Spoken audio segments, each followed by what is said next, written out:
ఇక్కడ ఒక విచిత్రమైన విషయం ఏంటంటే పాపం గాంధేయవాది అయినటువంటి మీనాక్షి నటరాజన్కు భారీ షాక్ తగిలింది. ఎవరది ఇది ఎట్లా అనేది ఒకసారి ఆలోచిస్తే ఆమె మధ్యప్రదేశ్కి సంబంధించినటువంటి కోటాలో రాజ్యసభకు నామినేట్ అయింది. సో ఇప్పుడు ఉన్నటువంటి పరిస్థితిలో ఆమె నామినేషన్ తిరస్కరింపబడ్డది. ఎందుకు? తెలంగాణలో ఒక కేసు ఉంది. ఆ కేసు సంబంధించినటువంటి సమాచారం తెలంగాణలో మరి అది ఎవరికి తెలుస్తుంది?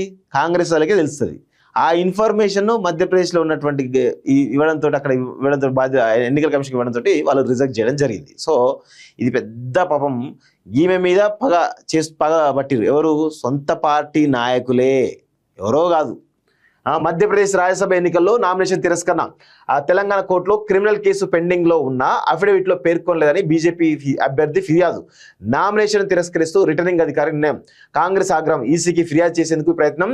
కార్యాలయంలోకి అనుమతించకపోవడంతో నిరసన. మీనాక్షిపై ఎటువంటి క్రిమినల్ కేసు లేదంటూ తెలంగాణ కాంగ్రెస్ చెప్తా ఉంది. ఆ బీజేపీ సీటు చోరికి పాల్పడిందన్న ముఖ్యమంత్రి రేవంత్ రెడ్డి న్యాయస్థానంలో పోరాడతామని ప్రకటన.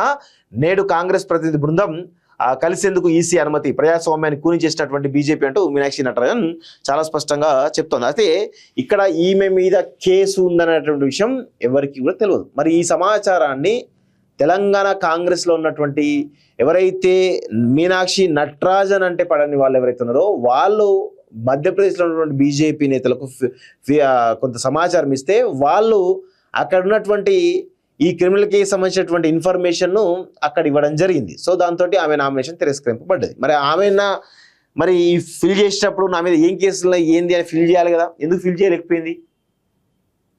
సో ఇది కాంగ్రెస్కు భారీ షాక్గా చెప్పొచ్చు. కాంగ్రెస్ కాదు, కాంగ్రెస్ పార్టీని ఎవరో బొందబెట్టనవసరం లేదు, వీళ్ళే బొందబెట్టుకుంటున్నారు. సో ఈ సమాచారాన్ని కాంగ్రెస్ పార్టీలో ఉన్నటువంటి వ్యక్తులు ఇవ్వకపోతే ఎవరిస్తారు? బీజేపీలకు అంత సినిమా ఉందా? బీఆర్ఎస్ ఎట్లాగూ ఇన్వాల్వ్ కాదు. సో ఎందుకంటే ఈమె గతంలో కూడా రేవంత్ రెడ్డి పైన అనేక రకాల కంప్లైంట్స్ అధిష్టానానికి ఇక్కడ జరుగుతున్న పరిస్థితులపైన కూడా రిపోర్ట్ ఇవ్వడం జరిగింది. సో దానిలో భాగంగానే రేవంత్ రెడ్డి టీం చేసిండ్రా అనేటువంటి ఒక అనుమానాలు కూడా చాలా బలంగా వినిపిస్తూ ఉన్నాయి. సోషల్ మీడియా మొత్తం కూడా అదే నడుస్తూ ఉంది. సో మరి ఎవరు 100% కాంగ్రెస్ వాళ్ళే ఇన్ఫర్మేషన్ ఇవ్వాలి, లేకపోతే ఆ సమాచారం అంత ఈజీగా బయటికి పోదు. సో తెలంగాణ కాంగ్రెస్ వ్యవహారాల ఇన్ఛార్జ్ మీనాక్షి నటరాజన్కు రాజ్యసభ ఎన్నికల్లో షాక్ తగిలింది. మధ్యప్రదేశ్ నుంచి రాజ్యసభ అభ్యర్థిగా మీనాక్షి బరిలోకి దిగగా రిటర్నింగ్ అధికారి ఆమె నామినేషన్ తిరస్కరించారు.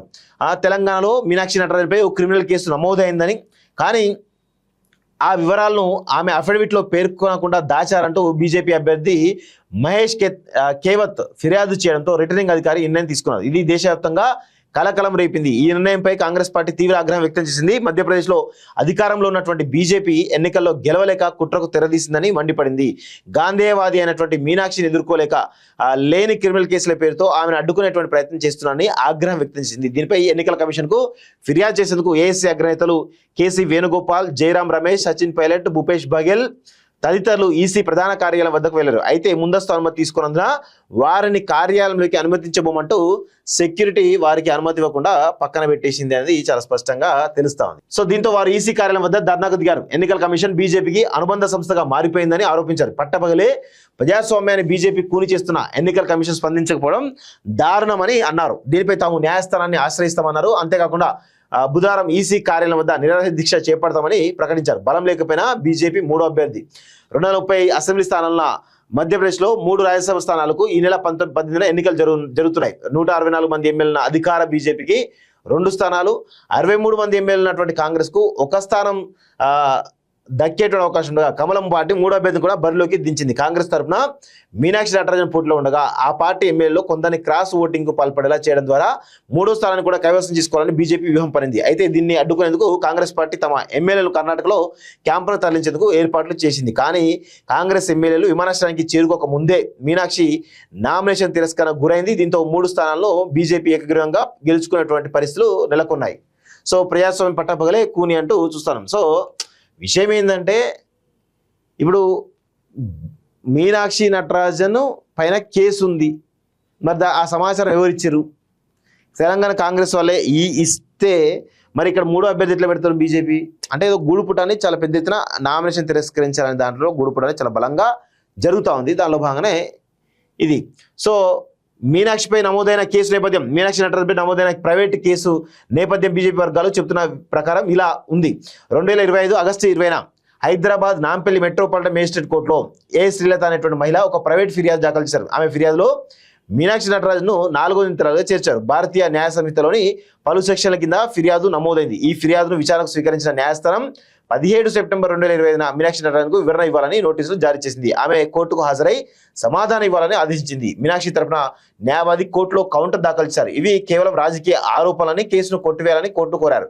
కేసు కొట్టివేసేందుకు నిరాకరించిన కోర్టు తదుపరి విచారణకు ఆదేశించిందని బీజేపీ వర్గాలు చెబుతున్నాయి. ఈ కేసు ప్రస్తుతం కోర్టు పరిధిలో పెండింగ్ లో ఉంది. ఎలాంటి ఎఫ్ఐఆర్ ఇంతవరకు నమోదు చేయలేదని కాంగ్రెస్ వర్గాలు చెబుతున్నాయి. అయితే శ్రీలత ఫిర్యాదులో ఒక వ్యక్తి మీద పరువు నష్టం, నేరపూరిత కుట్ర, నేరం చేసే ఉమ్మడి ఉద్దేశంతో వ్యవహరించడం, నేరపూరిత బెదిరింపు, నేరాన్ని ప్రోత్సహించేలా వ్యవహరించడం, మహిళను అవమానపరచడం సెక్షన్లో ప్రస్తావించారంటూ చూస్తున్నాం. మరి ఆ ఎఫ్ఐఆర్ కాపీ ఏది? ఎఫ్ఐఆర్ కాపీ బయట పెట్టాలి కదా. అసలు కేసు నమోదైతే ఆ కేసు నెంబర్ అవన్నీ ఉంటాయి కదా. ఎందుకు లేవు? ఏదో 100% సరే వీళ్ళు చేసిన తప్పే కావచ్చు, కానీ భారతీయ జనతా పార్టీ కూడా ఈ విధమైనటువంటి కుట్రలు, కుతంత్రాలు తోటి ఎప్పుడు కూడా ఇదే అనెథికల్ పాలిటిక్స్ చేస్తూ ఉంటుంది భారతీయ జనతా పార్టీ. ఎప్పుడు కూడా ఎథికల్ పాలిటిక్స్ చేయదు. సరైన సమాధానం ఉండదు, సరైనటువంటి వివరణ ఉండదు.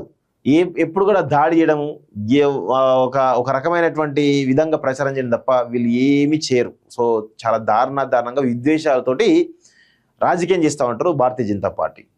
ఈ పరిస్థితిలో పాపం ఆమె యొక్క తెలంగాణ కాంగ్రెస్ నేతలే సమాచారం ఇచ్చారట. మరి ఆ కేసు ఏంది, ఇంతవరకు ఆ ఎఫ్ఐఆర్ ఏంది, ఇంతవరకు కూడా బయటికి రాలేదు. మరి ఆ కేసు బయటకు వస్తే దానికి కొంచెం ఏమైనా ఉండే అవకాశం, కానీ అది లేదు పరిస్థితి.